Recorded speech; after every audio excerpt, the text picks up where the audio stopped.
Yasoda Nandana Janaranjana Yasoda Nandana Janaranjana Yamuna Tera Vanachari Yamuna Tera Vanachari Jaya Radha Madhava Kunja Bihari Jaya Radha Madhava Kunja Bihari Jaya Radha Madhava Kunja Bihari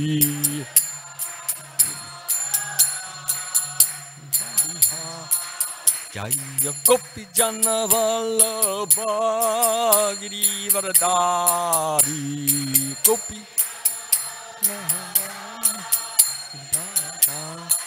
Jaya Gopi Jana Vallabha Girivaradari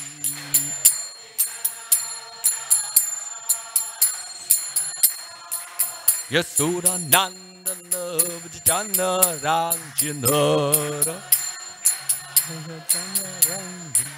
Yasoda Nandana Vijana Ranjana Natira Vanachari Yamuna Tira Vanachari Hare Krishna, Hare Krishna, Krishna Krishna, Hare Hare, Hare Ramu, Hare Ramu, Ramu Ramu, Hare Hare, Hare Krishna,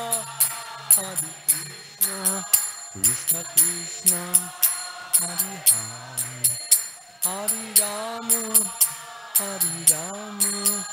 Ramu Ramu Hari Hari Jaya Prabhupada Jaya Prabhupada Jaya Prabhupada Jaya Prabhupada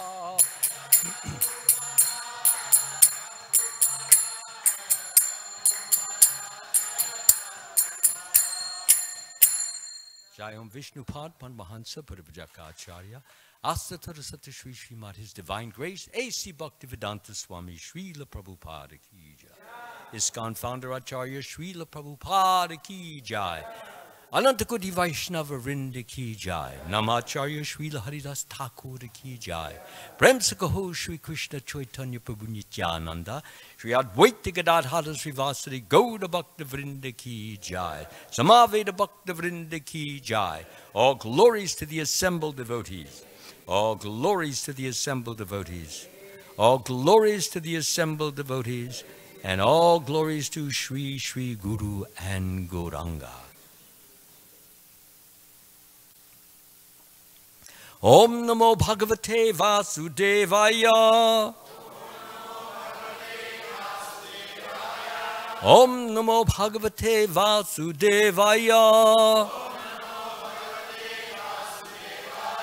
Om Namo Bhagavate Vasudevaya.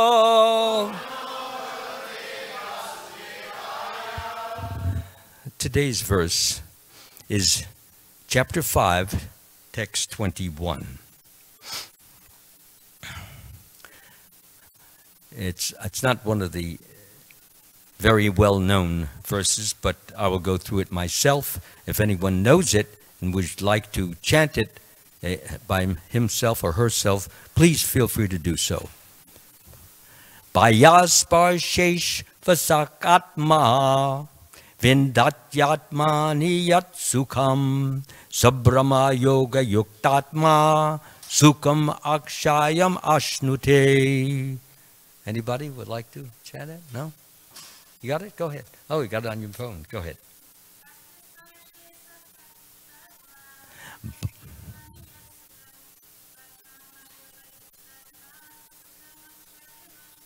Thank you very much. Anyone else got a cell phone? with the program? Yeah? No? Okay, we'll move on to the translation. A liberated person is not attracted to material sense pleasure, but is always in trance, enjoying the pleasure within.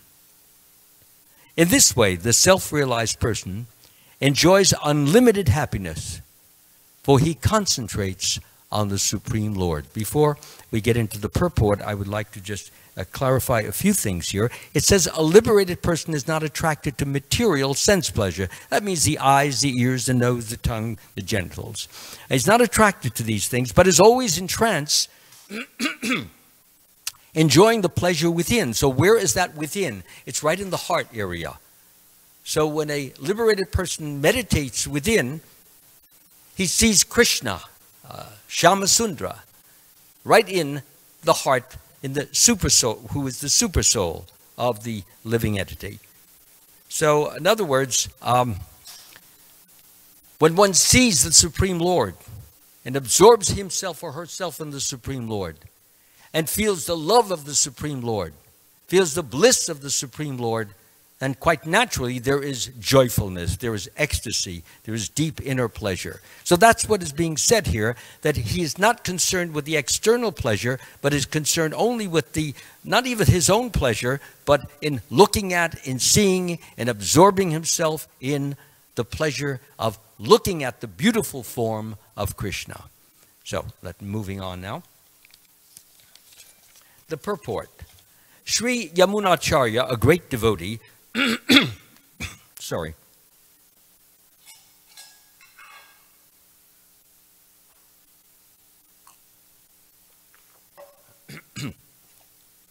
A great devotee in Krishna consciousness said, I'm going to read the Sanskrit, Yad avadi mama cheta Krishna padaravinde nava navarasa dharman yudyatam rantam asit tad avadi batanadi sangame smaryamane bhavati mukha vikara sushtu nishti vanamcha. And now, continuing into the purport, and first the translation of what I just read. Yamunacharya is saying, since I have been engaged in the transcendental loving service of Krishna, realizing ever new pleasure in him, whenever I think of sex pleasure, I spit at the thought and my lips curl up with distaste. So what does he mean by that?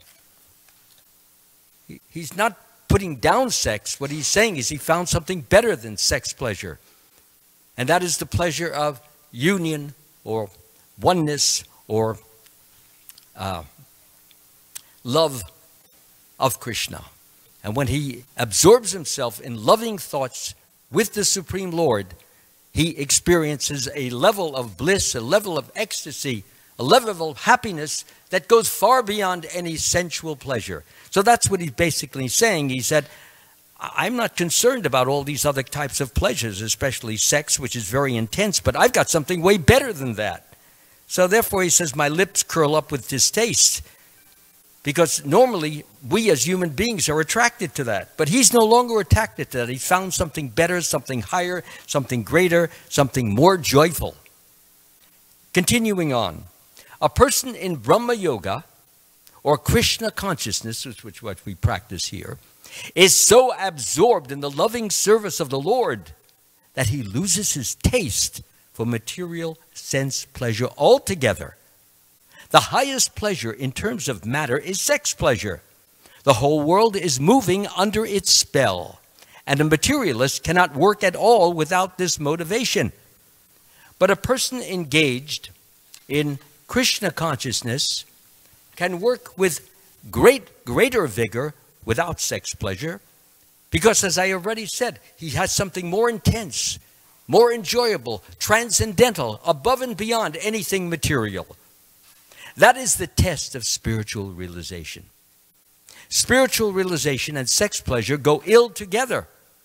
You can't be God realized if you're attached to that kind of pleasure. One is bodily, the other is spiritual. They're going in two different directions. One is enjoyable on the earth platform or the material platform, or the other is enjoyable on the spiritual platform. A Krishna conscious person is not attracted to any kind of sense pleasure due to his being a liberated soul. Liberated from what? First of all, he's liberated from karma. How many of us know what the meaning of the word karma is? Raise your hand. Nobody? Come on, some of you know. Come on, you know what the karma is. Good. All right. So basically, karma means action. And there are two kinds of actions. There are actions which are helpful and actions which are harmful. So when we perform harmful actions, then they react to us. React in the sense that you get the fruit, which is a bitter fruit, which is so bitter that you want to spit it out. That's what painful karma or karmic reaction is. And when it's pleasurable because you've done something nice, something selfless, something loving, something kind, something sweet, something warm to another human being, then the good karmic reaction is that somebody does the same for you. And when they act kindly to you, they act sweetly, warmly, considerately, sometimes out of nowhere, you might find that, for example, you're carrying something very heavy, like a heavy package, and then somebody just steps up near you. He says, "Excuse me, but it looks like you're having a little trouble. Can I give you a hand there? Because you got this other package. I'll be glad to take the big one from you." My mother used to get that when she was in practically 85 to 90. People used to see her holding a package, and they said, "Can I help you?" That's her good karma. That's her good deeds coming back to her. Because she, when she was younger, would say the same thing to other people who needed such help. So you never lose when you do something nice, something selfless, something loving, something kind, something considerate, something worthwhile to another human being. It all comes back. And if you do something hostile, something envious, something condescending, something hateful, something which is harmful, that will come back. So that's the whole idea that is being meant here, that a Krishna conscious person is not attracted to any kind of sense pleasure due to his being a liberated soul. So he's liberated. Liberated, as I said, from what? Liberated from this karma. He doesn't have any karma anymore. He only does not just good things, not just nice things, not just beneficial things, but he does things which give pleasure to God. He pleases God. He serves God. He offers incense to God. He offers fruit to God. He offers worship to the Lord. He offers prayers to the Lord. He's always trying to please the Supreme Lord without even concerning himself with any particular result coming back to him. He does it unconditionally, unmotivatedly. In other words, he's not doing it with the concept, "I'm giving you this, Lord, now you owe me. You got to pay me back. Don't forget. So I'm going for my examination at school. Make sure that I remember everything that I've memorized. Otherwise, you're not a good Lord." So this is putting spiritual life on a very conditional platform. Not the platform that a pure devotee will ever even think of. So a pure devotee simply serves for the sake of, because Krishna deserves to be served. He deserves our love, doesn't he?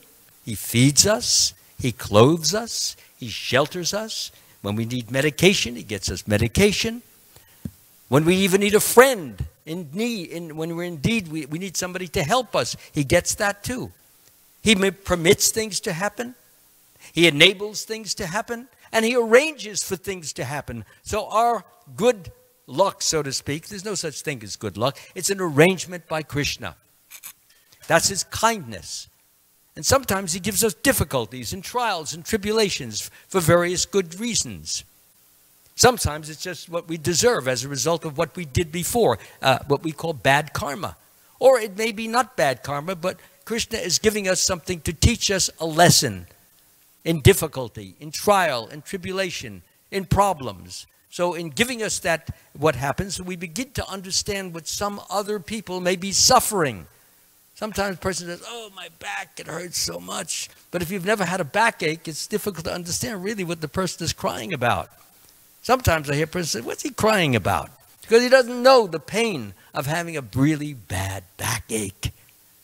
So when a person has had a backache, when another person says, oh, my back hurts, and he says, well, can I help you in anything? I got some nice liniment. Maybe we can rub the Bengay into your back or something like that. He wants to help. He wants to give some kind of succor. He wants to give some type of affection, some warmth. So that's why we are sometimes given difficulties, tribulations, trials, problems, in order to teach us lessons. Sometimes people say, well, you know, I'm doing so many nice things. I'm acting well. I serve the deities. I offer my food to Krishna. And why is he giving me this trouble? I've just explained it. To teach us lessons. We should never think that we know it all now. I've got enough suffering in my life. No more suffering. I know it. But Krishna knows that we don't know it. And there are yet other lessons to learn. So he gives us these lessons. I find that my greatest gurus have been my pains. I've learned more from my pains about compassion, understanding, sympathy, empathy towards other living beings. And it prompts me, it compels me, it urges me to want to give help or give some relief if it's within my power or my ability. So therefore, Krishna has very nicely arranges these things, but he also gives us pleasures. He gives us friendship. He gives us books.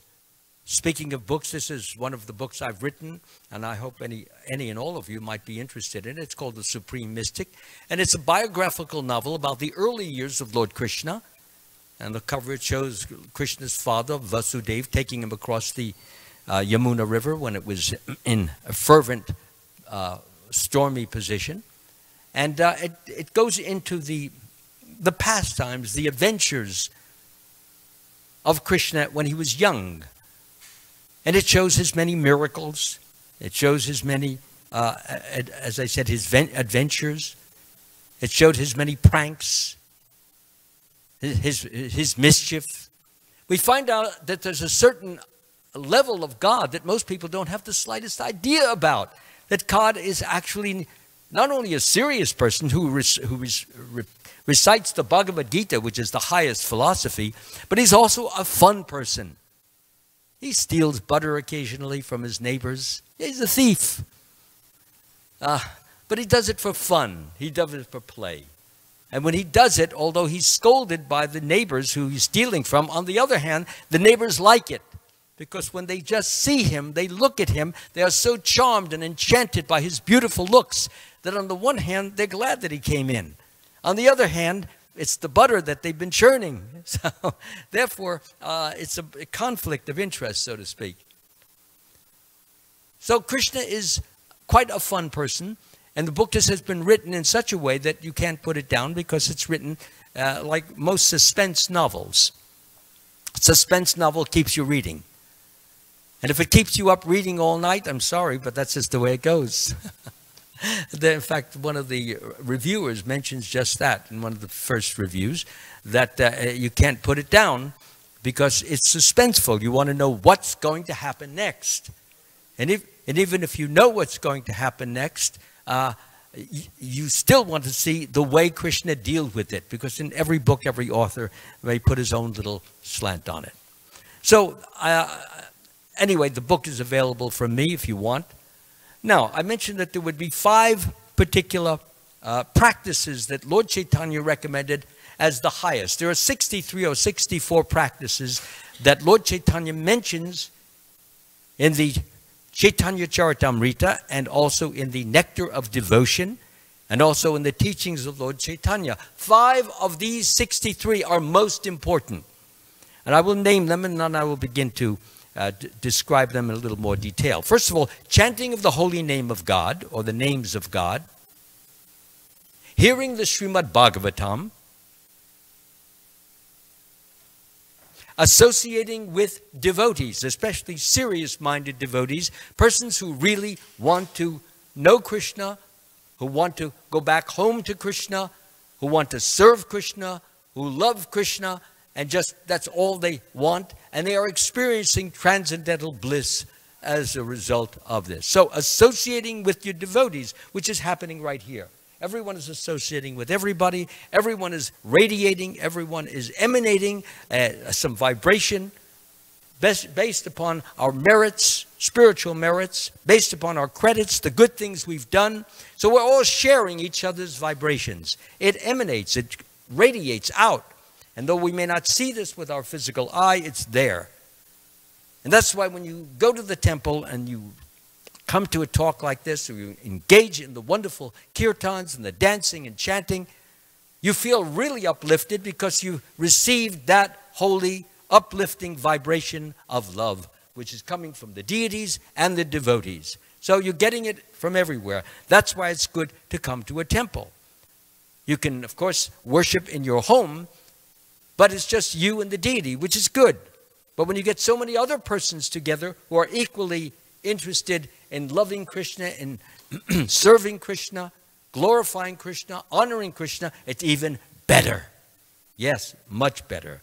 So, as I have just said, associating with the devotees. Fourth is worshiping the deity. The deities are what we see on the altar, which many may think are just statues, but they are made of marble, but they go beyond marble. How do they go beyond marble? Well, because when these statues are brought here, it is true that God is in every atom of creation. He's in this wood. He's in this metal. He's in my watch. He's in this soft piece of material, in the marble of the floor. He's everywhere, present as Super Soul. But he's only watching. He's only observing. He's not involved in the activity that he's observing. He's just watching. So in that situation, we cannot get any interaction from the Lord between ourselves and God. But the deities when they're brought in, various prayers are said, various mantras are recited, and the whole idea is to invoke the deity who's already in the marble and awaken that deity to participating in our love for him or her. In other words, God becomes a partner with us, as opposed to merely being an observer, a witness. So God becomes a partner in us. How? Well, when you make an offering to the Lord, let's say you take a fruit, take an apple or pomegranate or whatever, and you offer it to the Lord with your heart, the Lord accepts this. And in return, he gives us some blessing. The blessing may be of a material nature. It may be of a mental nature, intellectual nature, but most likely a spiritual nature in which we begin to feel closer to Krishna, like we want to be nearer to him, we want to serve him more, and we begin to appreciate him more. That's the main point, to appreciate Krishna more and more. And as a result of his blessings, that's exactly what happens. So, worshiping the deity, when we offer something to the deity, there's reciprocation. For example, I give you a banana or an orange, so you have it, and then the first thing is you want to offer something back. It's a natural instinct of human beings. So, you want to give something back. So, Krishna is the same way, but he gives 10 times more, if not 100 times more, than what we give him. So, we should never think that he owes us anything.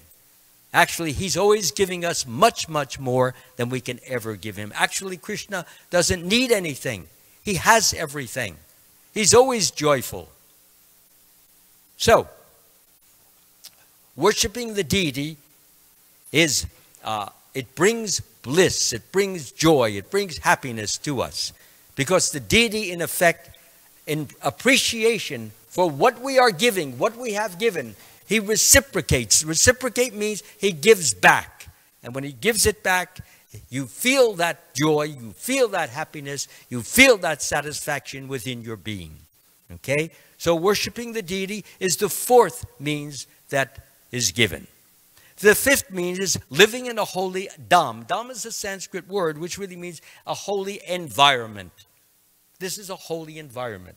People who live in this block here, in this street, they live in a holy environment. They can come, the temple is always available, they can enter it, they can worship the deity, they can chant mantras to the deity, they can chant their rounds to the deity, they can read to the deity, they can sing to the deity. Just before this ceremony was taking place, I saw that at around 4 o'clock there were devotees in here singing to the deity. That's how they give pleasure to the deity. So in giving pleasure, the deity is pleased and reciprocates in some way or another with them. But the deity is never cold, never hard-hearted, always soft-hearted to all your efforts. So therefore, he is the best of friends. And I say that from my own personal experience, and not only my experience, but so many other devotees I know who have had such wonderful experiences. But sometimes, as I have mentioned earlier, sometimes the experience may not be so positive, it may not be so joyful, sometimes it's painful.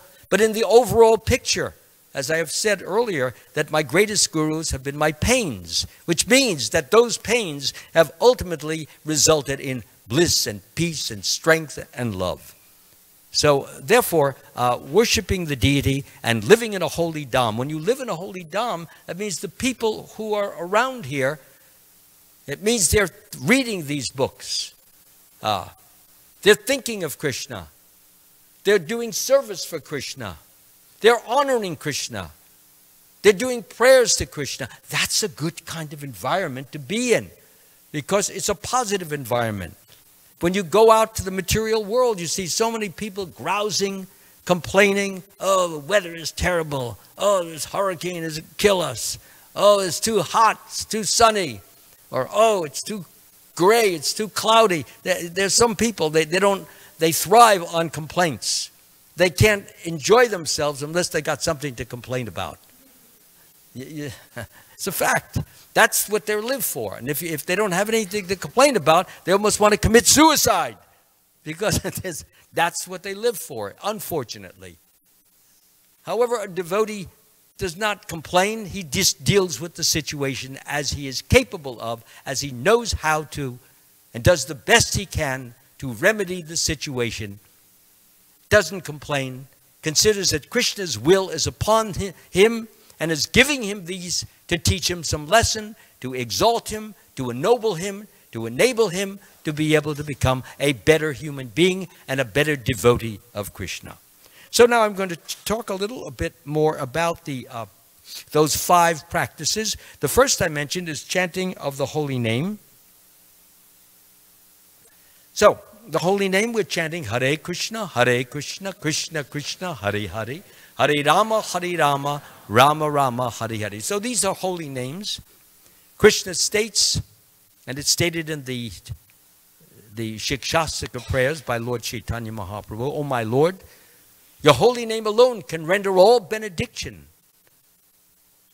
He says it can render all benediction.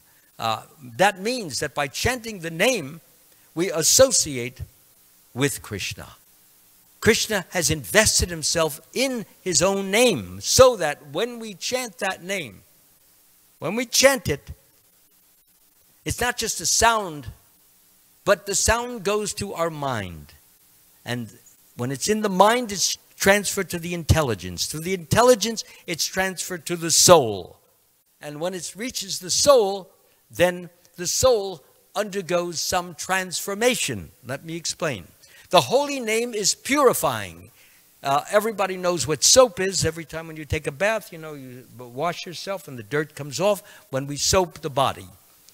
Similarly, when the soul is soaped, not cleansed by the holy name, then the soul has a covering like a cloud over it.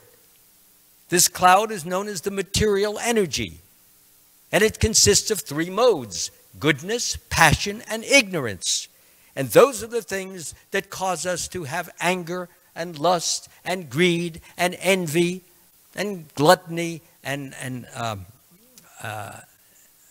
sloth and laziness. All these qualities are the result of these 3 modes acting upon us and causing us to act.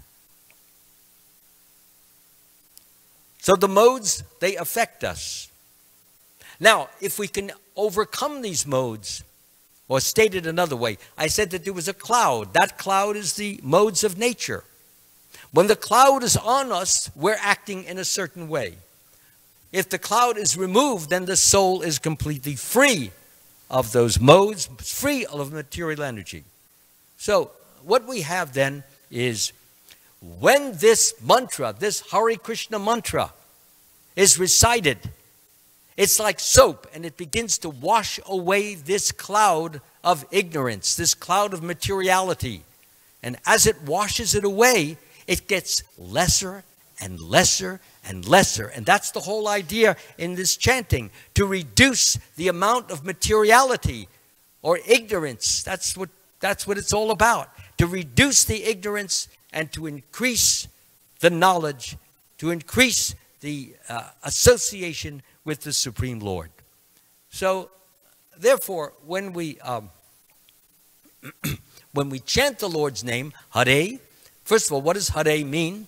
Hare is the female aspect of the Supreme Lord. When Krishna wanted to, first of all, Krishna is male, but he's also female. And when he manifests the female aspect of himself, we have Radharani.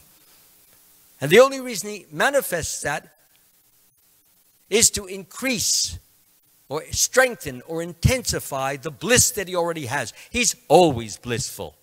And any devotee who is free of the modes of nature is also always blissful. But that bliss can be intensified, strengthened.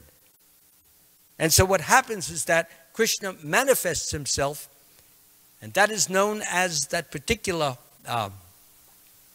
potency. But that potency is known as Radha or Radharani. It's called the pleasure potency. So when the pleasure potency is manifested, that is known as Radharani, and that pleasure potency is considered to be the greatest devotee in existence. Lord Chaitanya mentions this. He said, Lord Krishna mentions this. There is no devotee greater, higher, better, more in tune with my needs than Srimati Radharani. So therefore, she has come, or she is manifest for the prime purpose to increase or to give Krishna various kinds of pleasure through selfless devotional activity. By service, she can cook as no one can cook. She can play music as nobody can play music. She can recite, make up poetry, recite it. So that gives Krishna a lot of pleasure. And because it gives him a lot of pleasure, he especially favors her and anyone whom she favors. So if you can get the good graces of Srimati Radharani, you automatically get the good graces of Krishna. If Krishna is ignoring you, disdaining you, neglecting you, being indifferent to you, then go to Srimati Radharani and complain. He said, please, all I know is I pray, and he's like he's not even there. Please, you're a female, you have a soft heart. You know what I'm going through. So I'm begging you, please help me. I'm asking, so that I'm having trouble every morning getting up at, 4 o'clock in the morning. I keep oversleeping. I need some help from Krishna. Can you ask him to please wake me up and get me up and make me stay up instead of the grogginess and then I fall back to sleep? So Srimati Radharani, she doesn't even have to ask Krishna. She'll do it herself. She's so kind and sweet and loving. So,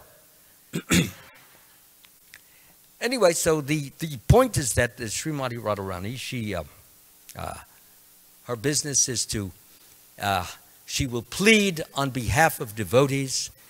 And if Krishna hears from her that such a devotee is having difficulty, and Srimati Radharani is, I'm going to be talking about this on Tuesday morning, by the way, because that's the appearance day of Srimati Radharani, and I will go into the details and much more. But if she appeals to Krishna, Krishna, your devotee is suffering. Please help him. He cannot resist her effort to remedy the situation. He's totally controlled by her. You say, how can God be controlled by anyone? Pure love controls God and nothing else. You can't buy your way. You can't say, okay, Krishna, I'm going to the temple. I'm going to give $10,000 right now. Can you help me out now? That's not the way. You can't buy his attention. You can't buy his appreciation. You can't buy his gifts or anything. Only pure love can do that. And Srimati Radharani, she has that. So because she has it and she manifests it and expresses it and gives so much pleasure and happiness to Krishna, he's willing and ready and able to be compliant to her wishes. Okay? So chanting the holy name, Radha, Krishna. Krishna means all attractive. And Radha or Hare, it means Radharani. And Rama means that which is pleasurable. So therefore we chant this name with the idea of unifying ourselves, associating ourselves with Krishna. Because as I said, he is in his name. And as soon as you chant his name, you begin to associate with him. That means you associate with his eternality principle, knowledge principle, bliss principle.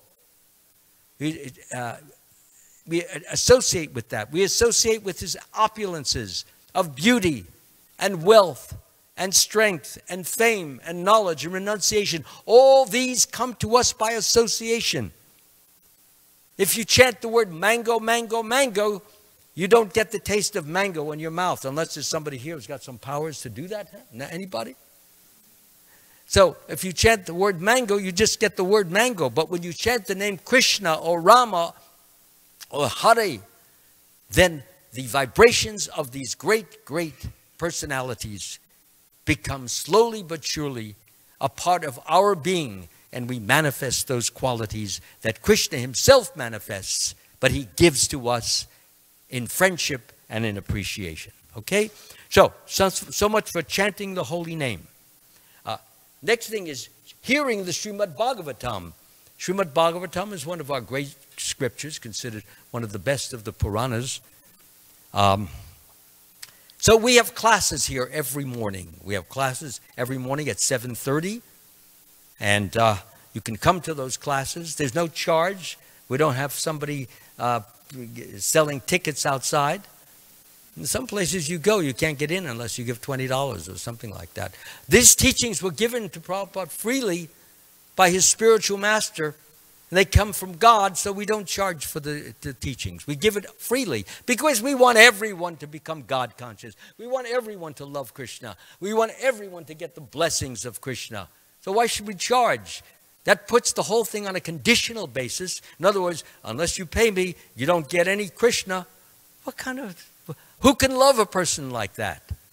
It's pure business. It's pure commercialism. It's merchandising.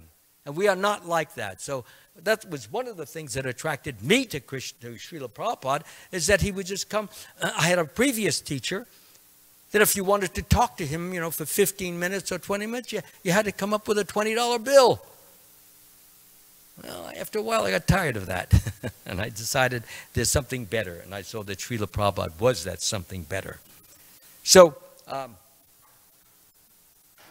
reading the Srimad Bhagavatam, hearing the Bhagavatam, or the Bhagavad Gita, you can come in the evening. We have classes every evening at 7:30 and listen to the Bhagavad Gita. Or you can listen to a narration of the Bhagavad Gita.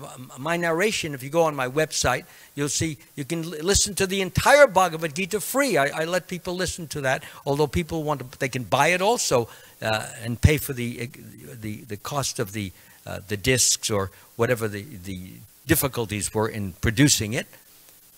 So it's on my website. You'll see that, $10 Bhagavad Gita, free. Everybody can listen to the Bhagavad Gita. So it's there. And the Srimad Bhagavatam, if you miss the class in the morning, if you go on lalive.us, later on, click on it, you can get it later on. Or even 3 days later, if you go on, not lalive.us, but YouTube, and type in the date, LA Temple, you can get it then. So what I'm saying is that there's no excuse for any of us. We can get the Bhagavatam.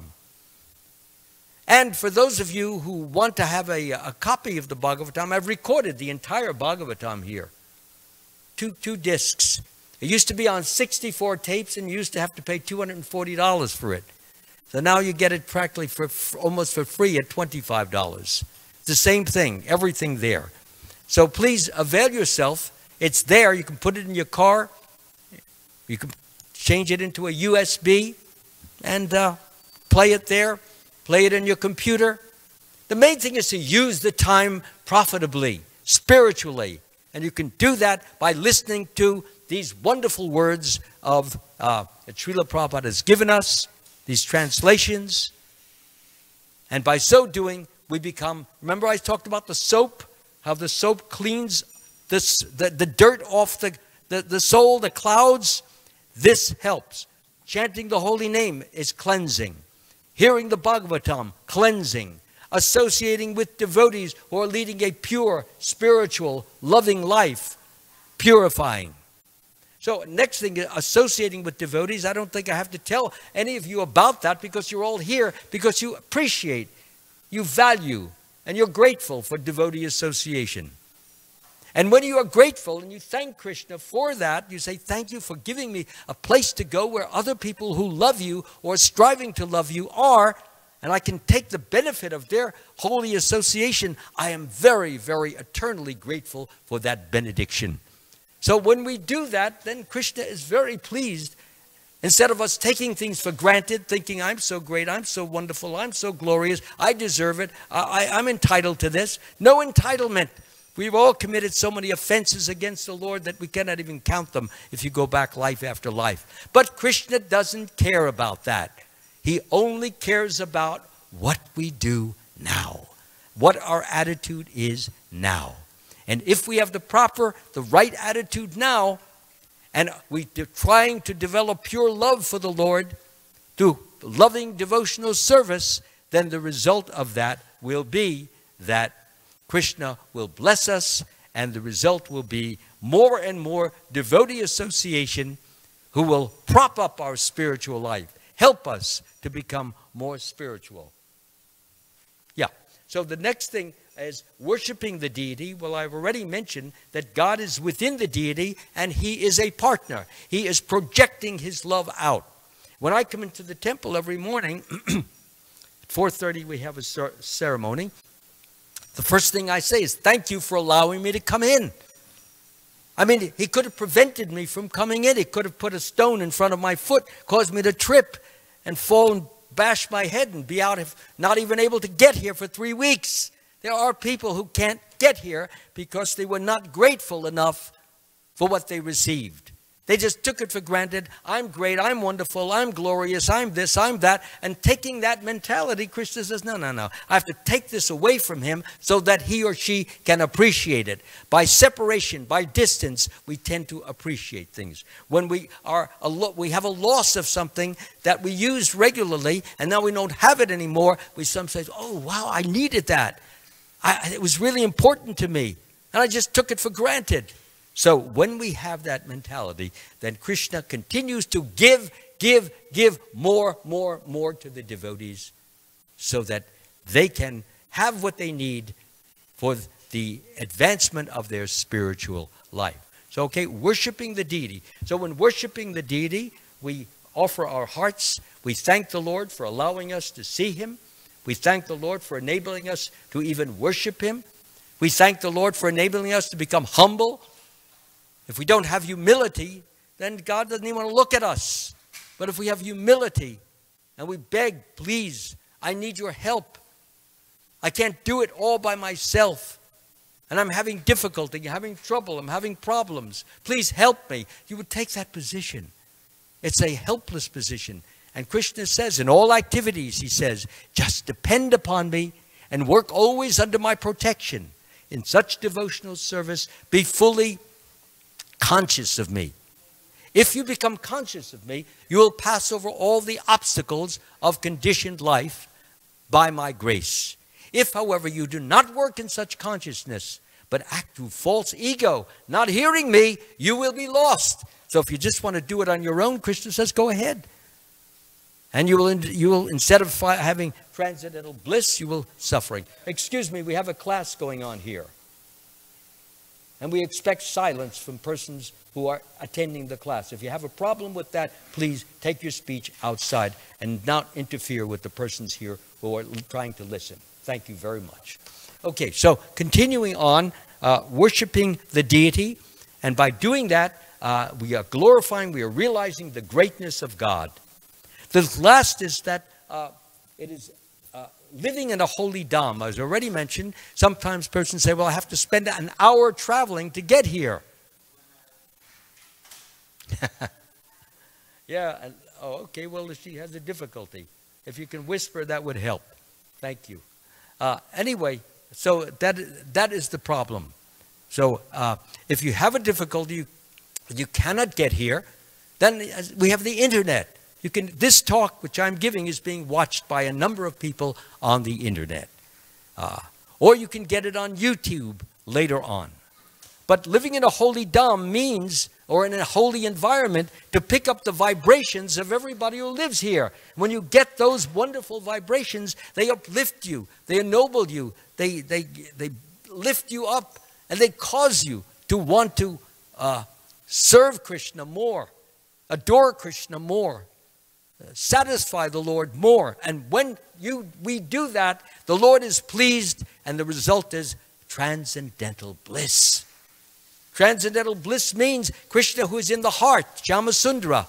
And what he does when he's in the heart and he feels your love, he reciprocates and injects his love into you so that you feel his love. And when you feel his love, or we feel his love, it transforms us into a blissful, happy, fulfilled, super satisfied human being, as opposed to simply a materialistic being looking for pleasure externally, having it for a few minutes and then losing it, and that's the end of it. No, what we want is constant, enduring, unbroken pleasure. Pleasure which is from the soul, which is from the super soul, which comes from the transcendental realm as opposed to the material realm. Pleasure from the material realm is here today or here for 1 minute and gone the next minute. No, we all want to keep enjoying continuously. That's our nature.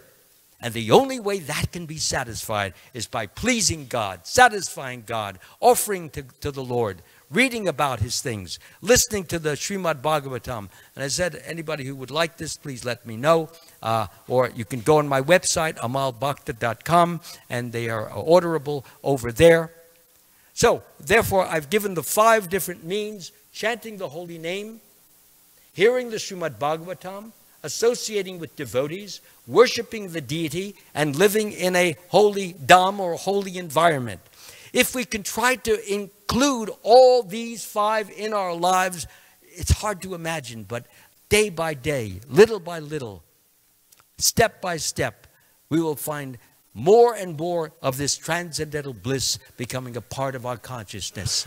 It's a natural, actually, transcendental bliss is our natural state, but the cloud, remember the dirty cloud? That's preventing us from experiencing that higher consciousness. Once the cloud is finished, we can associate directly with Krishna. But with the cloud here, all we do is associate with matter, and matter only gives us temporary pleasure. So I want to thank you all very much for listening. It's been my pleasure to share this with you. And if you have any questions at this point, please feel free to raise them now or ask me now. It has to pertain to this class here.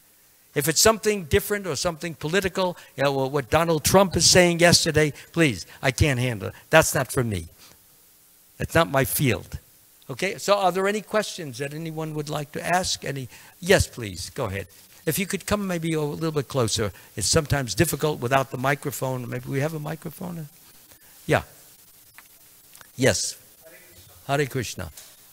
So we are in the mixed state of consciousness.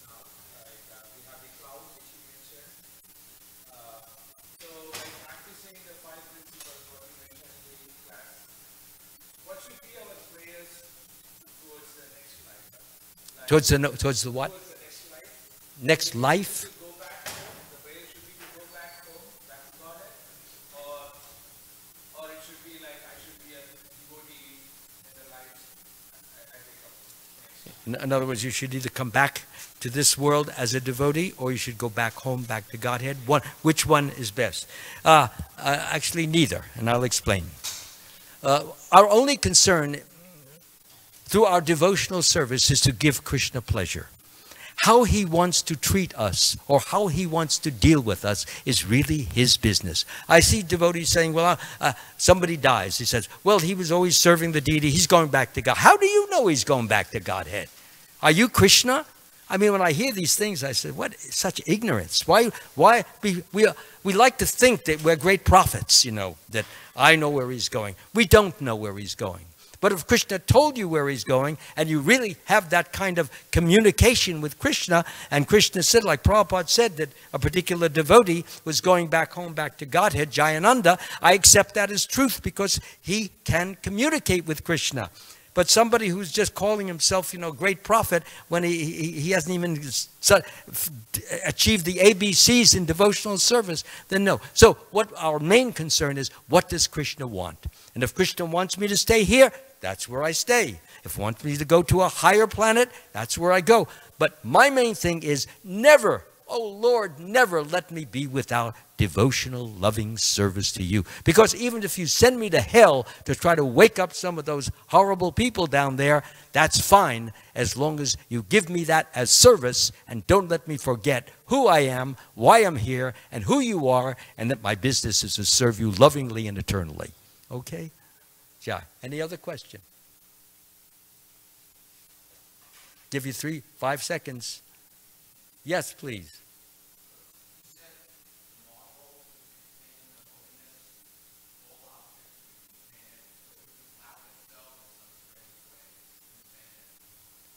Well, I use the idea of a cloud, that is what we call material energy.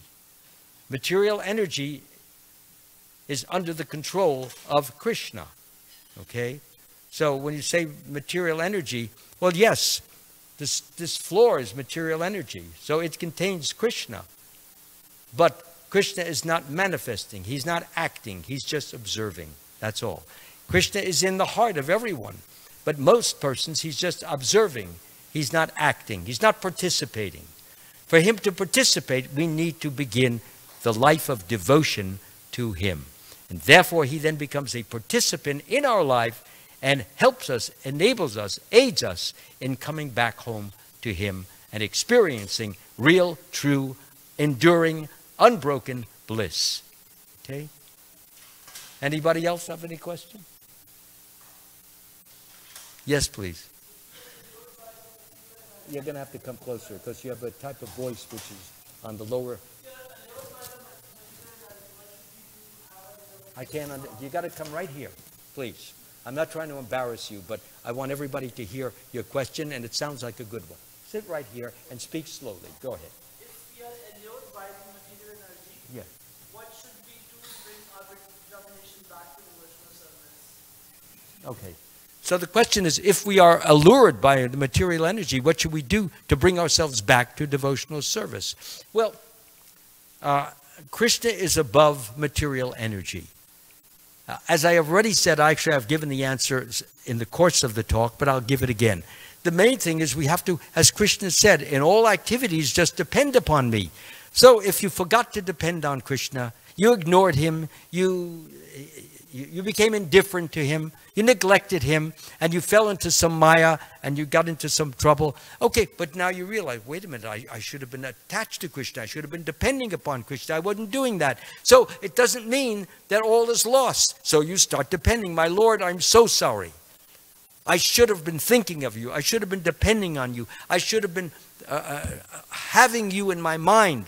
And then I would not have been allured, because you are stronger than the allurement. The allurement is material energy. But you are spiritual energy, and spiritual energy is far more powerful. You control material energy. So if I would have you in my mind, then you would easily help me resist the temptation and forget it. That is our problem, forgetfulness.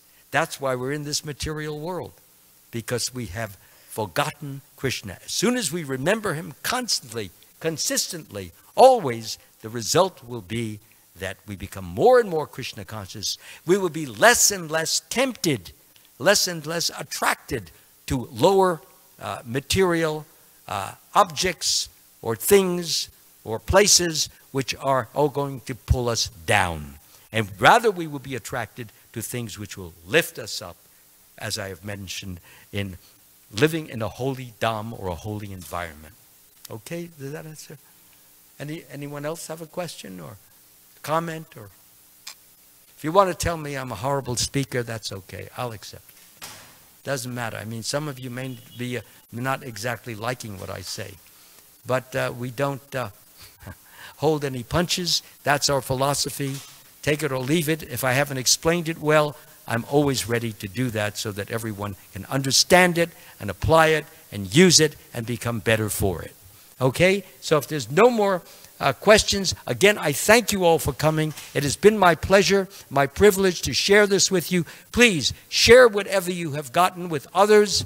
If you're interested in my book, please let me know, or the Bhagavatam. There are plenty of outside, many of my narrations of all of Srila Prabhupada's books. Take advantage of them. May God bless you all. Hare Krishna.